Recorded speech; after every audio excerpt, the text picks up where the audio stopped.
Bismillahirrahmanirrahim.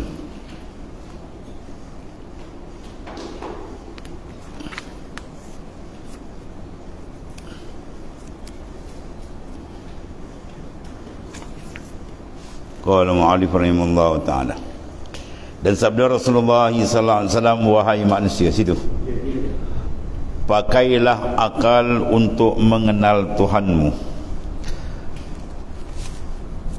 yakni nasihat, menasihatilah dengan menggunakan akal. Nasaya kamu ketahui apa yang diperintahkan kepadamu dan apa yang dilarang. Baru memikir baru nampak. Bila seseorang melakukan kesilapan, dia nanti ibu atau bapa dia kata, kau ni buat kerja tak memikir. Itu dia. Ya, kau ni buat kerja tak memikir. Tu jadinya dia tu. Jadi maknanya apa? Gunakan akal untuk memikir supaya tindakan tadi kena. Kemudian fikiran pula bagi kita umat Islam untuk selamatlah berdasarkan nas. Semua yang kita buat kena fikir. Kena tak dengan nas Quran dan hadis Nabi SAW. Fikir, banyak orang fikir. Ya, tapi bila fikir tak dipandu, dia akan rosak pula. Ya, berfikir mengikut fahaman masing-masing yang bukan Islam. Pada orang kafir memikir. Sebab tu kalau pakai akal saja, tak ada panduan, yang akan sesat. Ya, kata Sayyidina Ali, manik tamada ala aqlin dhallah, wa manik tamada ala malin qallah, wa manik tamada ala jahin dhallah, wa manik tamada ala Allah fala dhalla wala qalla wala dhall. Siapa yang berpegang kepada akal semata-mata confirm sesat, kata Sayyidina Ali. Akal manusia ni terbatas. Ya, ada benda banyak dia tak boleh fikir, dia kena dipandu dengan nur syariat. Siapa berpegang pada harta, harta akan habis. Kaya mana pun habis tinggal. Lala dia buat kain-kapan ni kan. Dan siapa berpegang pada pangkat, pangkat jawatan pun akan tinggalkan dia. Kadang dia belum mati dia akan tinggal. Dulu dia pergi semayang bukan main, orang kejar. Sekarang dia duduk belakang, orang tak heran. Ya, dah tak ada pangkat, pangkat dah hilang, nama dia tak ada kan. Kejar benda tu semua dia panggil apa? Mata'ul ghurur, mata benda yang menipu daya manusia. Manusia tertipu daripada jalan Tuhan tanpa dia tak kenal Tuhan. Kes tadi, bila akal tak dipandu dengan syariat. Jadi Nabi suruh kita gunakan akal. Sebab tu akal ada dua, satu aklun nafi', satu lagi aklun gharizi. Yang nak sini aklun nafi', akal yang memberi manfaat bila dipandu oleh syariat. Tapi kalau aklul gharizi itu akan menjadi orang kafir. Ya, dia boleh mikir tapi fikir tak, dia fikir dia terblok, ini terbelenggu dalam sangkar kecil dunia. Dia tak pergi ke mana kan.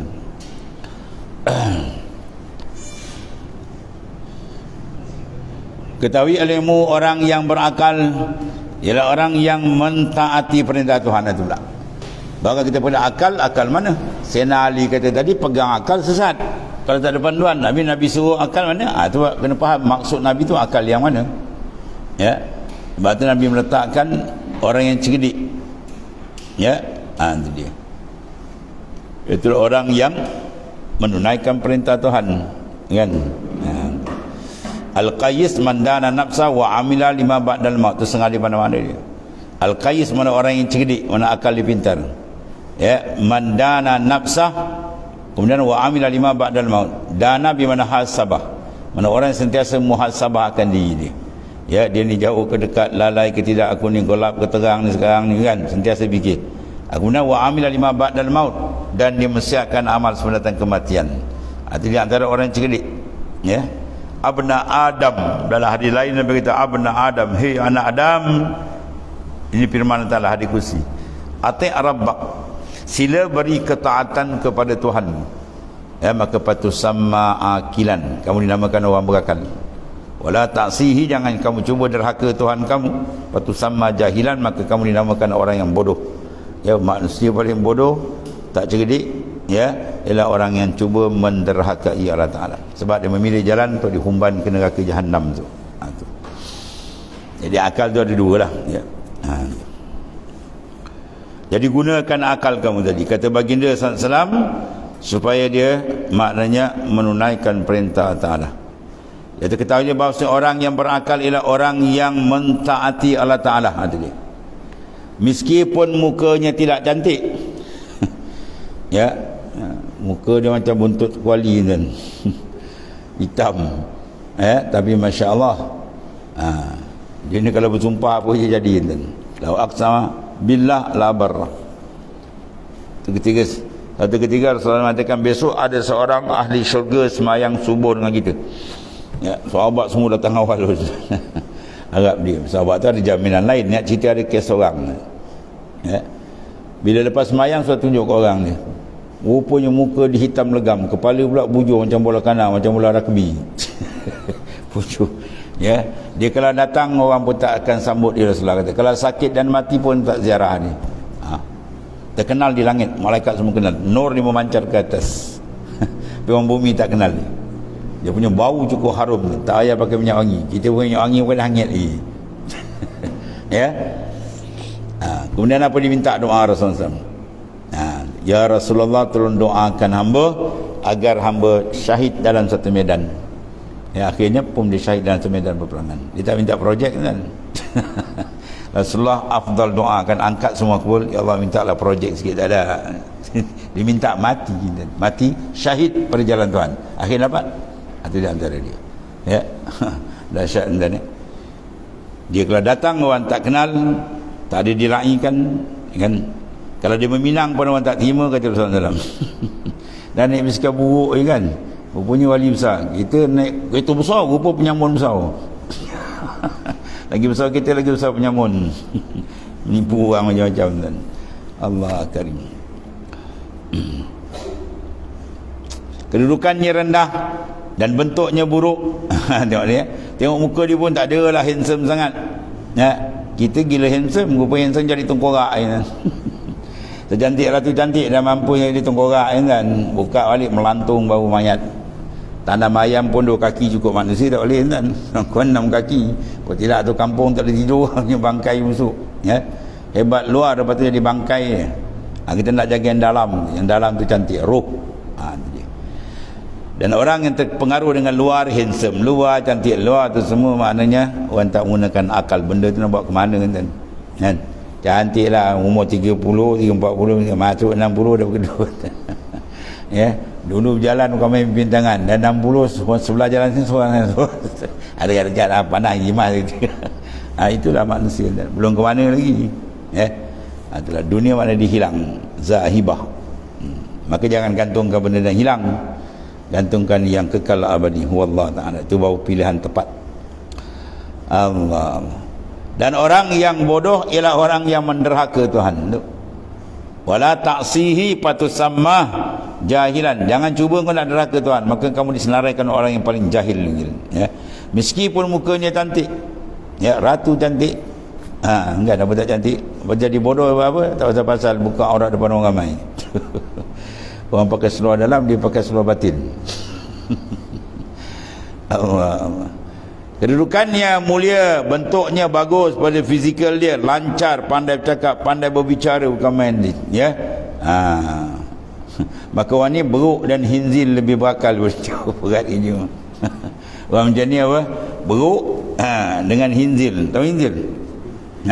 Ada satu makcik kan dia tanya kawan ni lah, ini hinzil ni penternakan apa nak? Dia kata, babi je. Babi je. Bunyi macam Arab dia kata. Memang bahasa Arab pun hinzir. Kalau babi tu banyak lah bunyi. Ini macam tak nak dengar lah hinzir. Dan lebih teruk, buruk dan hinzir lebih berakal daripada dia. Ya, daripada orang yang menderhaka Tuhan. Mana taraf orang yang buat maksiat dengan anjing, dengan babi, binatang lebih baik orang tu lagi. Baik binatang. Sebab binatang dia tak berakal dan dia tak ada kesudahan ke neraka. Dia habis itu. Ya, kalau manusia tak guna akal yang betul, kesudahan dia dibenam ke dalam neraka jahanam itu. Maka engkau jangan tertipu dengan penghormatan penduduk dunia kepadamu. Wah, penduduk dunia hebat, tengok kita, dia ukur pada ukuran nafsu, bukan ukuran iman. Ya, satu dunia sokong, puji dia, angkat dia dalam majalah apa semua, nama dia naik, pum, akhirat masuk neraka. Wala'ayazubillah. Ya, untung itu kan. Dia orang tak kenal atas dunia, tapi akhirat dia masuk syurga. Itu maknanya orang yang cerdik. Ya. Jangan tertipu dengan penghormatan penduduk dunia kepadamu. Ya. Kita kena tengok hormat siapa hormat kita. Kalau puji siapa yang puji? Kalau wali puji, alhamdulillah. Tu saya cerita dulu, ada satu cerita budak pondok kan. Dia mengaji baru lagi 3 tahun, dapatlah habis balik kampung. Tutup ayah orang kampung suruh baca kitab. Dia baca kitab Musalli kan. Orang kampung baca kitab, hebat betul. Padahal 3 tahun ni belajar kan. Dia balik pondok cerita dengan tok guru lah, wah hebat gini-gini kan. Orang tawar anak ke dia, lepas tu bagi lembu seko. Tok guru kata, kesian kau, harga kau lembu seko yang dia. Dia ingat tok guru kata, wah bagus kau pun kena pok ni.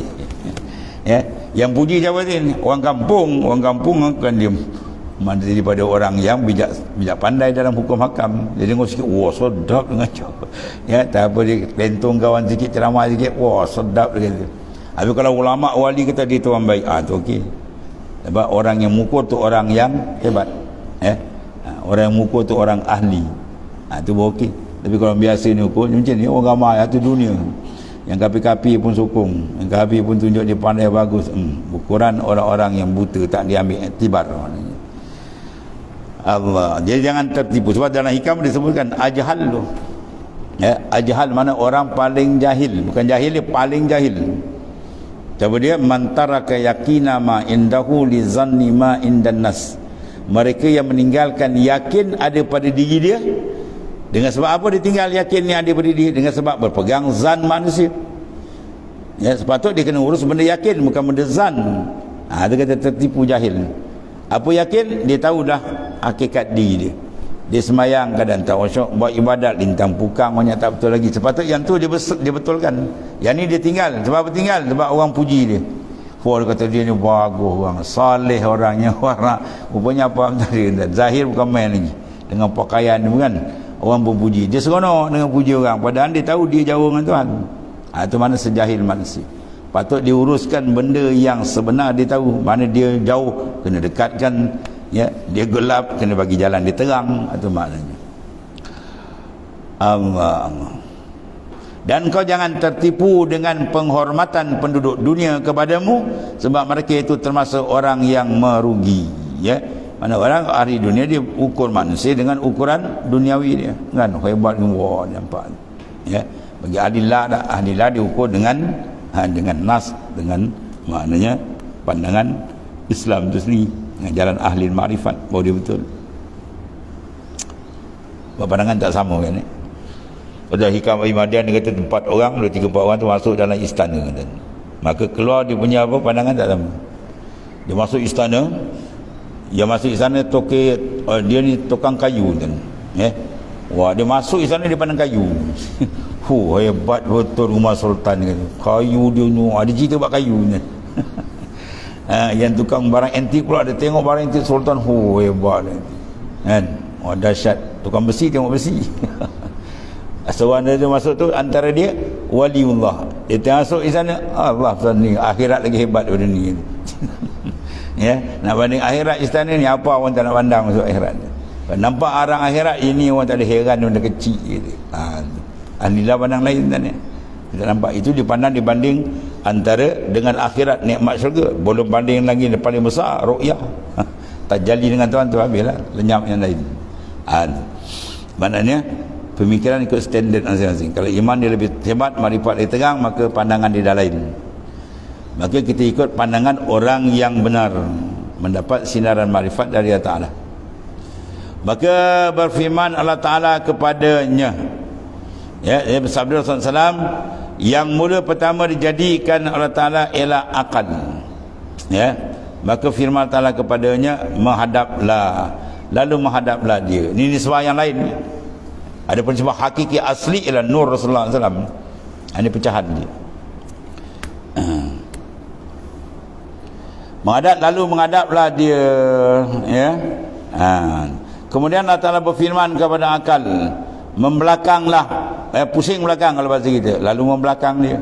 Kemudian Allah Ta'ala berfirman, demi kemuliaanku dan demi kebesaranku, tidak aku jadikan suatu makhluk pun yang lebih mulia pada sisiku selain engkau.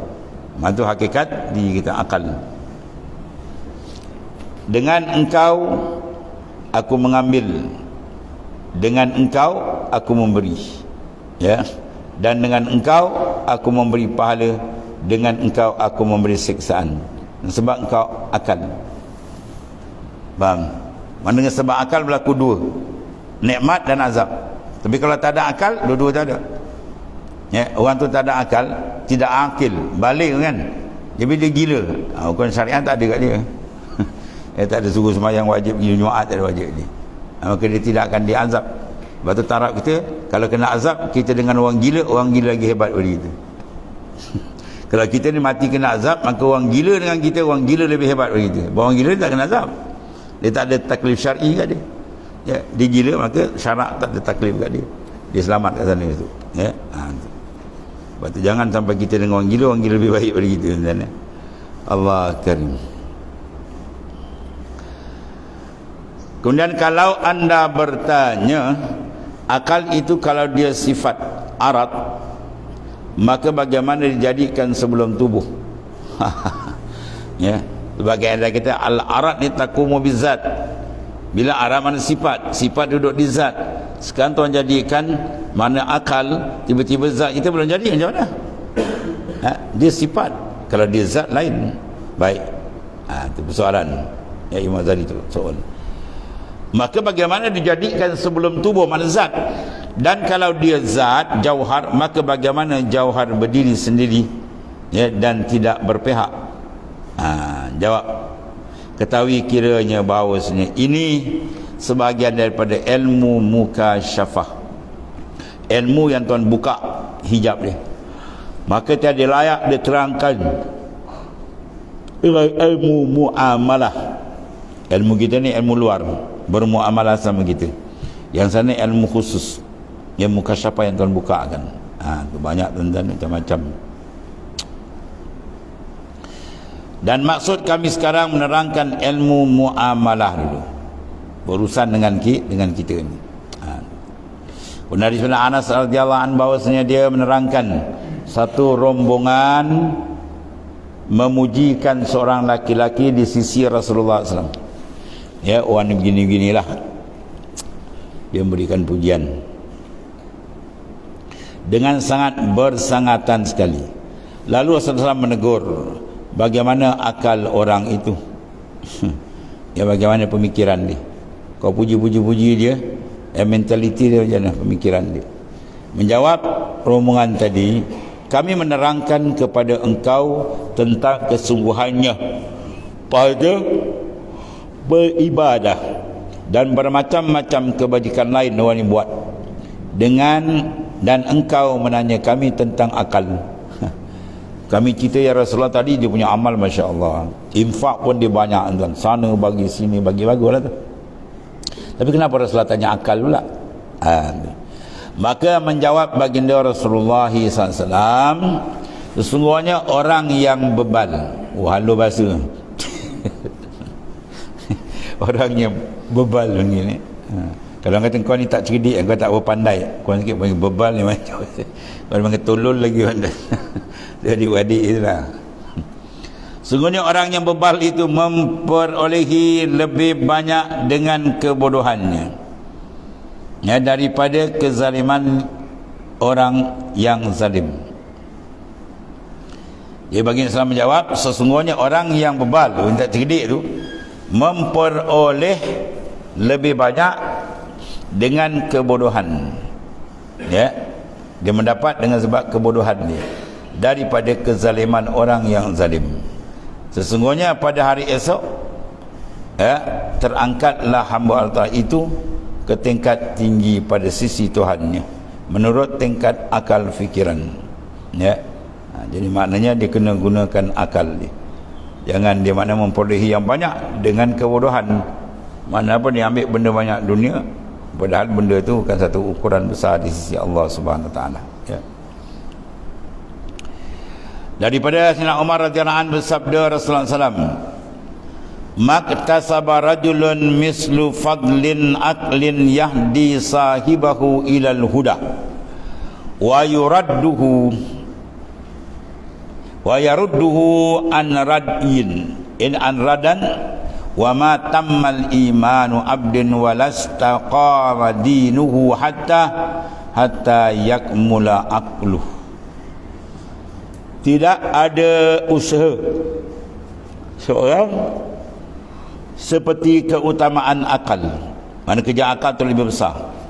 Dia menangkap benda lebih besar dibanding kerja lain. Kerja lain dia buat fizikal biasa. Dia memerlukan tenaga. Yang memberi petunjuk kepada yang memiliki akal itu, kepada petunjuk dan menariknya dan jalan yang hina. Ia tidak sempurna iman seseorang dan tidak berdiri tegak agamanya sebelum akalnya itu sempurna. Akal yang sempurna ialah akal yang terlepas daripada unsur-unsur yang tidak elok. Pemikiran dia, pemikiran tentang azamah, kebesaran, keagungan Tuhan. Bukan dia memikirkan benda yang nak ditinggalkan. Itu panggil akal yang sempurna. Akal yang boleh membawa manusia itu, sebab dia tadi makin dekat dengan Allah Ta'ala. Tapi kalau akal tak sempurna, sebaliknya, dia memikir juga tapi membawa dia makin jauh dengan Allah Subhanahu wa Ta'ala. Dan satu lagi sabda Rasulullah SAW, innar rajula la yudriku bi husni khulqihi darajat saim al-qaim wa la yatimmu li rajulin husnu khulqihi hatta yatimma aqluhu fa inda zalika tammal imanuhu wa ata'a rabbahu wa asa aduwahu iblis. Seorang akan mengetahui dengan kebagusan budinya darajat orang yang berpuasa dan menegakkan salat. Dan tidaklah sempurna kebagusan tadi, kebagusan budi seorang tu, sebelum sempurna akalnya. Ketika itu barulah sempurna imannya, ia mentaati Tuhannya dan menderhakai musuhnya. Kalau akal dia sempurna, sempurna akal apa? Mengikut syariat sempurna lah. Kita ikut wasak. Satu orang dia pergi hadiah kepada syekh dia, emas ke begitu dah banyak kan. Syekh dia tolak, tak terima. Jadi orang lain tanya, kenapa orang lain tadi beri tuan syekh terima, yang ni pula seorang beritahu saya tolak. Dia kata apa? Aku kesian. Ni lah benda. Ya, aku kesian, takut dua-dua dia habis. Sebab akal dia belum sempurna. Bakal dia banyak lagi bergantung dengan makhluk. Dia buatkan nak tengok nampak orang puji yang macam-macam. Jadi harta dia habis, pahala dia pun tak dapat, habis. Kesian kat dia. Biar aku tak ambil dia balik, bawa balik dia punya barang. Bawa duit, kalau barang ke duit bawa balik je. Ya, sebab dia belum matang, kita akan kesian kat dia. Itu ahli kasyaf nampak tak? Sebab akal dia belum sempurna. Dia akal yang sempurna sebenarnya akal yang digantung dengan Tuhan. Ya, berjalan dengan Tuhan, sentiasa dengan Allah SWT. Itu akal yang paling cerdik. Ya. Kalau tidak berjalan dengan makhluk, jadi hamba makhluk. Berada macam-macam. Sebab akal, ringkasan dia diukur dari sudut ketaatan. Dia taat pada Tuhan atau orang cerdik, atau ringkas dia. Kalau dia deraka Ta'ala, itu bukan orang cerdik namanya. Ya, itu di antara ukuran kita sebagai ahli iman dengan Ta'ala. Habis. Dan semua kal kata siapa saya, dia Allah.